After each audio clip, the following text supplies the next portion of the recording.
Bien, vamos a seguir ahora con la inflación. Esta inflación, por supuesto, ya la habíamos visto en la unidad 2. Ahora vamos a analizarla en forma teórica. En la unidad 2 vimos cómo se calcula la inflación. Ahora vamos a ver cuáles son las medidas para controlar esa inflación y por qué sucede la inflación. ¿Ven la lámina? ¿Ven la pantalla? ¿Sí o no? Sí, sí, Sí, sí. sí. Bien. Entonces, vamos a analizar la inflación desde un punto de vista teórico, cómo incide en la economía nacional. Ya la habíamos calculado en la unidad 2 cuando calculamos el Producto Interno Bruto nominal, el Producto Interno Bruto real, el inflactor, cuando calculamos la tasa de inflación y calculamos la tasa de crecimiento de una economía. Ahora vamos a analizar lo que es la inflación. Decimos entonces que la inflación no es más que el incremento sostenido y permanente de los precios. Como lo vimos en la lámina, aquí vemos cómo esta inflación no es más que la reducción del poder de compra del dinero. En 1970 comprábamos todos estos alimentos con $10. A través del tiempo, ¿verdad? Casi 29 años después, fíjense, con los mismos $10, los pocos bienes que compramos. Igualmente aquí ven cómo la inflación se lleva el carrito de comida, o sea, los precios se han incrementado en todos los sectores de la economía, no solamente en un solo sector. Entonces podemos definir que la inflación no es más que el alza sostenida y persistente en el nivel general de precios de los bienes y los servicios de una economía. La inflación debe ocurrir en toda la economía nacional, no solamente en algunos sectores. Ello significa un alza de precios que no ocurre en un solo sector, sino a nivel nacional. O también que la subida no recurrente en el tiempo, que puede ser general y puede ser mantenida por varios meses o varios años. Por lo tanto, para estimar esa variación de los precios, se toman los índices de precios. Ya lo vimos el índice general de precios, que lo vimos anteriormente, al precio al consumidor, y estos índices son medidas del nivel promedio de cómo varían los precios en la economía. Existen diferentes teorías que explican el surgimiento de la inflación. Están las teorías de demanda, tales como el análisis que hacen los monetaristas. Está la teoría del punto de vista keynesiano. Ellos sostienen que la inflación ocurre debido al exceso de demanda de bienes y servicios cuando hay mucho dinero en la economía y por lo tanto tiene que actuar la política monetaria restrictiva para bajar ese caudal de dinero. Y están las teorías de la inflación de oferta, que obedece a que los precios se incrementan porque se incrementan los costos de producción, los costos de salario, y también depende de la estructura de los países subdesarrollados, países pobres, donde tienen una alta dependencia de las importaciones. Y eso obedece la economía, la demanda, perdón, la inflación estructural, puesto que gran parte de esa inflación viene unida a los bienes importados y a los desequilibrios nacionales. Entonces vamos a analizar cada una de esas teorías explicativas. Entonces, decimos que hay inflación de demanda desde el punto de vista monetarista. Ellos argumentan que ello obedece a que hay mucho dinero en la economía, obedece a que hay un exceso de demanda sobre la oferta, que es la cantidad de dinero, como lo vimos anteriormente. Por lo tanto, si hay mucho dinero en la economía, se elevan los precios porque los ciudadanos tienen mayor poder de compra, tienen mayor liquidez, ello expande la demanda y llega un momento en que la oferta de bienes y servicios no puede responder a esa alta demanda y eso obliga a generar un incremento de los precios donde el factor clave es la masa monetaria. ¿Okay? Debido a la abundante base monetaria, se incrementan los precios. Por lo tanto, cuando se incrementa esa masa monetaria, cuando se incrementa esa excesiva cantidad de dinero, ocurre el proceso inflacionario que es netamente monetario, es solamente valor de dinero. Entonces, ¿cómo actúa esta inflación de demanda? A mayor masa monetaria, mayor poder adquisitivo. Por lo tanto, se incrementan los precios y los bienes de los bienes y servicios porque hay mayor demanda. y cuando la demanda es mayor a la oferta, y esto genera o incremento de los precios. Entonces, ese es el análisis monetarista. A mayor masa monetaria, mayor poder adquisitivo. Mayor demanda de bienes y servicios en mayor medida que la oferta de bienes y servicios por parte de la empresa. Por lo tanto, cuando la demanda es mayor a la oferta, se genera el incremento de los precios. ¿Alguna duda con el punto de vista monetarista de la inflación de demanda? ¿Sí o no? No. Bien. La otra inflación de demanda es el punto de vista keynesiano, propuesta por John Maynard Keynes en 1930, cuando él argumentaba que la inflación no ocurre porque hay excesiva cantidad de dinero en la economía. Por lo tanto, él planteaba que no había una relación directa entre la liquidez y los precios. ¿Y por qué? Porque las personas no gastan todo su dinero en bienes y servicios, las personas tienden a ahorrar, de manera de poder generar el motivo precaución. Las personas no gastan el dinero de forma inmediata cuando cobran, ¿verdad? Y eso va a obedecer al crecimiento de la demanda agregada, que va a depender de otros factores, de factores tales como el factor trabajo, el factor capital o el factor tierra. No solamente la demanda va a depender del consumo de bienes y servicios, sino que va a depender de las condiciones económicas y del pago de impuestos muchas veces. En tal sentido, el punto de vista keynesiano plantea que ello depende de un pleno empleo. ¿Y qué es un pleno empleo? La optimización de los factores productivos. El pleno empleo no es que todo el mundo esté trabajando, no, sino que hay una optimización que incide sobre el costo de los factores productivos, el costo de la mano de obra, el costo del precio de la tierra o el costo del capital, costo de oportunidad, también se le llama el costo del dinero. En tal sentido, ese pleno empleo obedece a un aumento en la inversión. Ese aumento en la inversión, por supuesto, va a expandir a la demanda y la oferta, va a expandir la generación de trabajo, va a expandir el consumo, va a expandir la inversión. Pero como hay tanta demanda, las empresas tampoco pueden dar respuesta, ¿okay? Y se produce una presión sobre los precios y esto se eleva. Entonces, el punto de vista keynesiano obedece que la inflación obedece al crecimiento de la inversión que exige una mayor demanda de bienes y servicios, pero que la oferta no puede responder ante esa demanda de bienes y servicios. Por esa razón, ellos establecen que la inflación obedece a las distintas combinaciones de factores monetarios que hacen incrementar la demanda de bienes y servicios por encima de la oferta. Esta no puede dar respuesta a esa creciente demanda y por lo tanto se incrementan los precios de los bienes y los servicios. ¿Alguna duda con el punto de vista keynesiano de la inflación de demanda? ¿Sí o no? En conclusión, desde el punto de vista monetarista, la inflación obedece al crecimiento de la masa monetaria.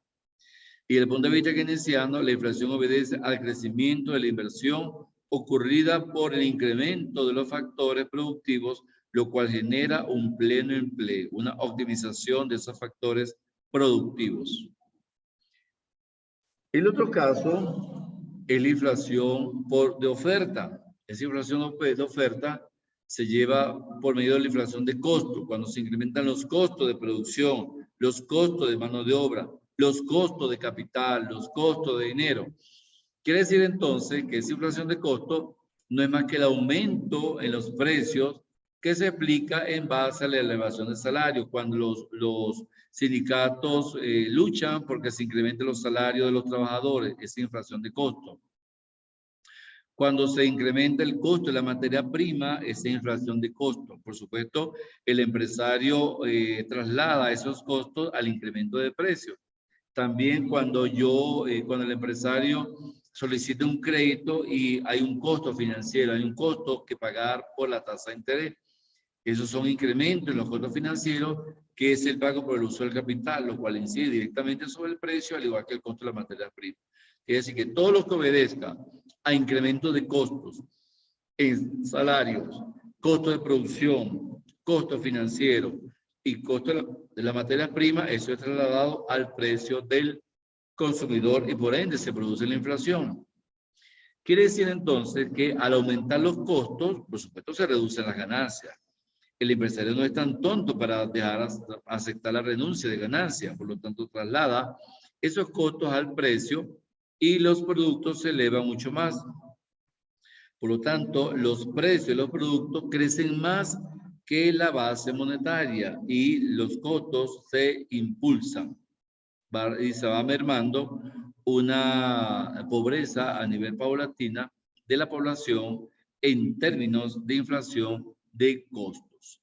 El otro caso, la inflación de oferta, es la inflación estructural. Ello obedece a las condiciones económicas de las naciones, por ejemplo, los países sudamericanos, algunos países asiáticos, los países africanos, donde sus estructuras económicas son débiles y gran parte de su consumo es importado.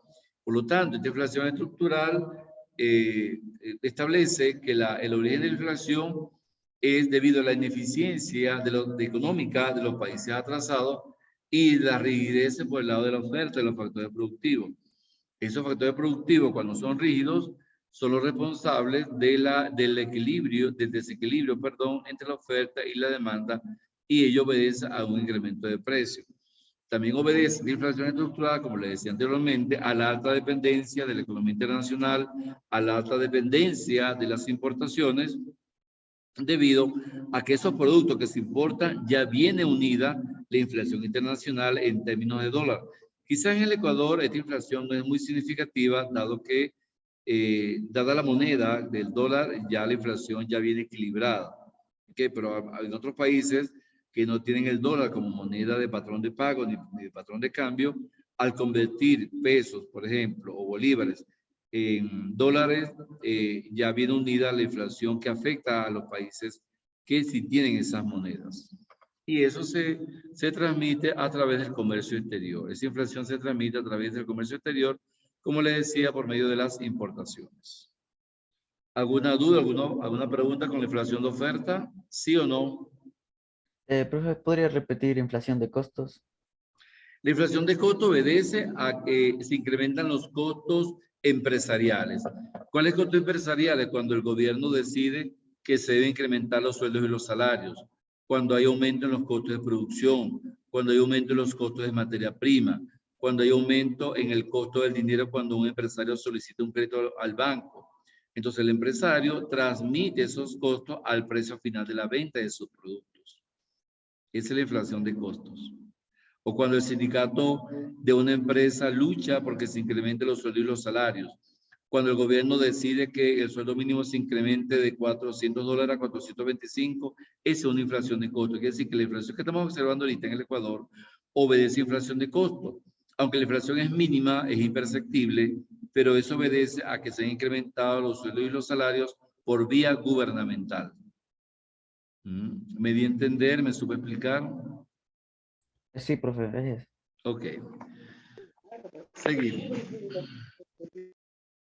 Por lo tanto, a nivel de la inflación estructural, la inflación es un problema a largo plazo, 10, 15, hasta 20 años, como sucede en los países suramericanos. Ahora, hay medidas para controlar la inflación, son las políticas antiinflacionarias. Esa política inflacionaria, por supuesto, tiene su argumentación en cada uno de los postulados. Por ejemplo, los keynesianos reconocen que cuando la demanda es mayor a la oferta, se genera inflación, por lo cual debe combatirse aplicando políticas fiscales restrictivas.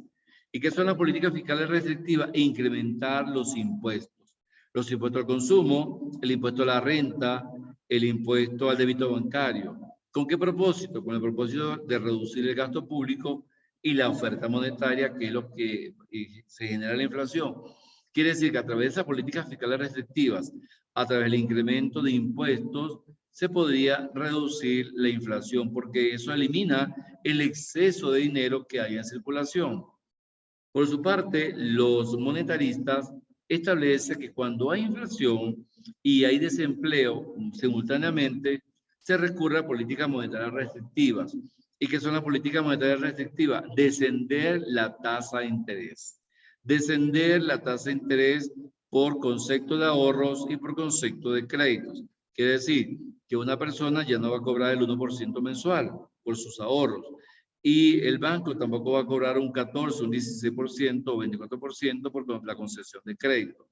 Entonces los monetaristas dicen que para poder frenar la inflación, tanto los bancos deben reducir su tasa de interés pasiva y su tasa de interés activa, es decir, reducir los medios de pago y bajar la demanda, por consiguiente también va a bajar los precios. Son parte de las políticas antiinflacionarias. Ahora bien, las tasas de salario y los costos, como ya sabemos, han llevado a recurrir a políticas de renta. ¿Y qué son las políticas de rentas? Que el Estado no impulse el incremento de los salarios mínimos a final de año. Que en vez de haber decretado un sueldo mínimo de 400 a 425 dólares, que lo hubiese aumentado 6 dólares, como lo hizo el año anterior. El año anterior aumentó 6, 8 dólares, pero ahorita aumentó 25 dólares. Entonces, esas son políticas de renta. ¿Por qué?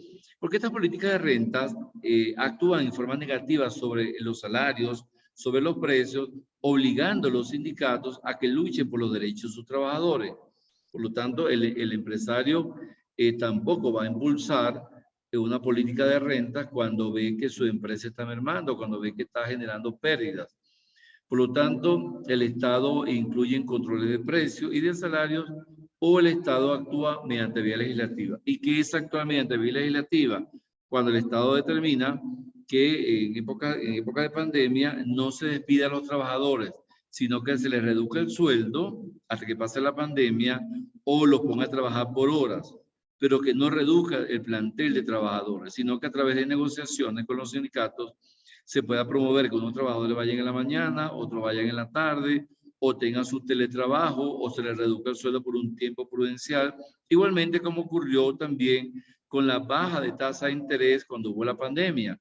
Los bancos redujeron la tasa de interés para pago de deudas hasta que la pandemia poco a poco fue desapareciendo y se reactivó el sistema financiero. Esas son parte de las políticas antiinflacionarias. Y también ya sabemos que la teoría estructuralista centra su origen en los problemas generados en la economía subdesarrollada, en la rigidez del aparato productivo. Por lo tanto, estos países deben promover una mejor política monetaria, una mejor política fiscal, de manera de ir eliminando esos obstáculos arcaicos de los países subdesarrollados y poder de esa forma, al modernizar su estructura financiera, su estructura gubernamental, poder mejorar y poder reducir la inflación, es decir, estableciendo ofertas de trabajo a la clase desempleada, ofreciendo ayudas, pero no directamente ayudas sociales, sino ayudas económicas. Entonces, de esa forma actúan las políticas antiinflacionarias, como lo vemos en forma resumida a continuación. Aquí vemos las 4 políticas antiinflacionarias.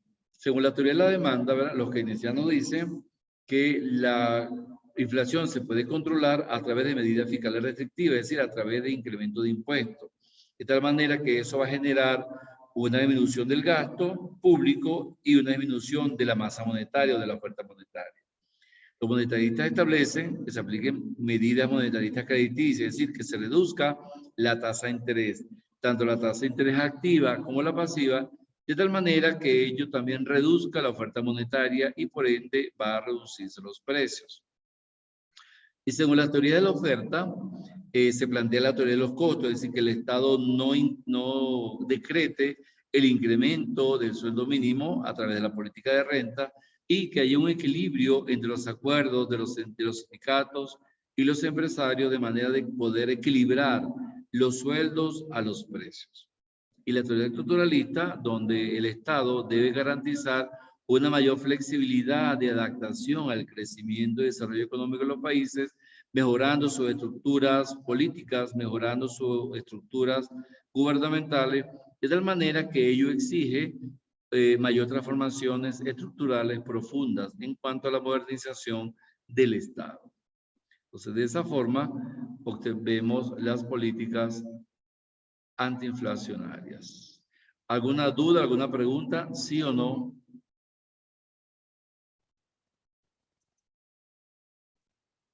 Bien. ¿Cuáles son sus asignaciones? Van a elaborar un cuadro comparativo entre ambas, entre las causas y las consecuencias de la inflación. Van a analizar las perspectivas inflacionarias para el Ecuador para el año 2022. ¿Cuáles son las perspectivas de inflación o de crecimiento de inflación?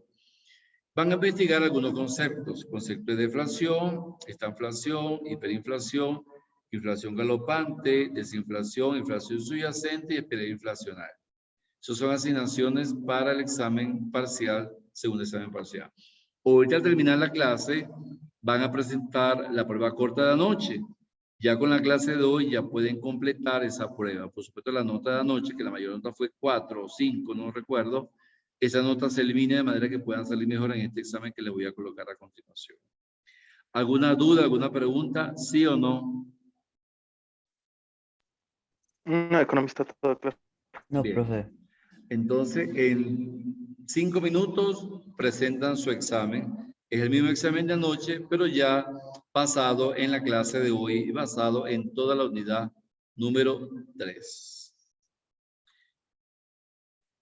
Entonces, voy a cerrar aquí para que en 5 minutos, a las 9:18, inicien su examen corto de la unidad número 3. Y hay otras actividades que ya deben estar en progreso. De tal manera que el próximo martes iniciamos la unidad número 4. Muchas gracias, hasta luego y en 5 minutos ingresan a la plataforma. ¿Oyeron? Economista, Dígame, Ismael. disculpe, yo al principio no le pude hacer presente porque estaba mal con mi celular y me cambié de dispositivo a mi computadora, por eso no le pude responder. Ok, voy a verificar la asistencia nuevamente. Álvarez Ricardo. Presente. Almeida Steven. Presente. Benavides Kevin. Chávez Edwin. Presente. Getial Angeli. Getial. ¿No está? ¿Sí o no? Eric Guerrón. Presente. Muenala Jerónimo. Presente. Otavalo María. Presente. Kiwango Diego. Presente. Segovia Daniel. Presente. Tuquerrea Alexander. Presente. Bien. Entonces los señores que faltaron por examen parcial, los espero mañana en mi oficina en la hora de la mañana. Bien. Por supuesto con su pago de arancel. Muchas gracias, feliz día y en 5 minutos pueden iniciar la prueba. ¿Alguna duda, alguna pregunta? ¿Sí o no? No, ingeniero. No, profe. No, Bien. economista todavía. Entonces, hasta luego, voy a tumbar la llamada y en 5 minutos pueden iniciar su examen. Hasta luego, feliz día, buen provecho y muchas gracias. Hasta luego. Hasta luego. Hasta luego, economista. Ok.